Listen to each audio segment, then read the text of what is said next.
What's up mga tats? Domingo man karon nya ulan-ulan pa jud. Magrisdi sa taog ka ng vlog-vlog pero nag-vlog yapon to I mean ba magrisdi sa taog trabaho. Kaya kung silingan magud bag-ong dunggo nya karon kay gusto sa muhulam og speaker atong pagbigyan.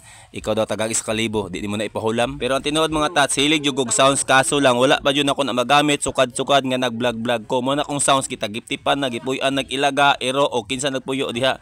Kay wala na nagamit-gamit sukad nga ginagamit akong cellphone og vlogging. Mao na akong silingan dira busy kay limpyo-limpyo kay simpre dira man na maibutang sa akong tapad nga balay kay hilig lagi kanta-kanta ni akong amigo kay gimingaw pud nig kanta-kanta sa labod. Mo nang kita di pud nato na ang ikadalo ni kay sounds lang ni og isa pa libre be tag inom no, libre pa pulutan nya.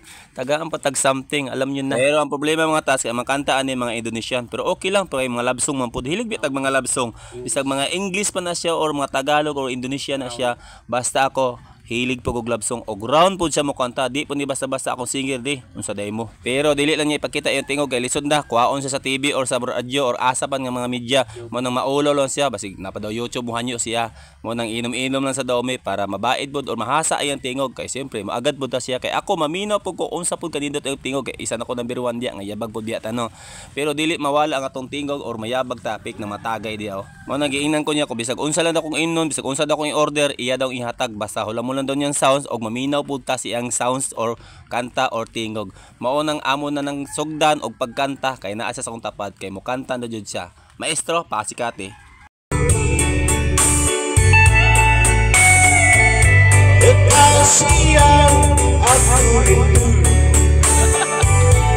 Sa daw.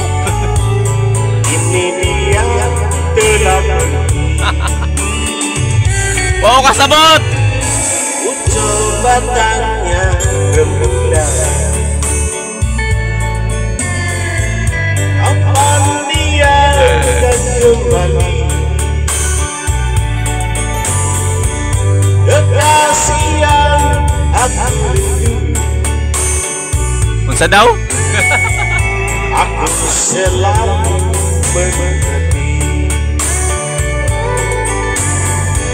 di jembatan tempat. Onya, nakasabot na mo.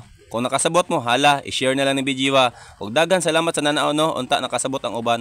Thanks.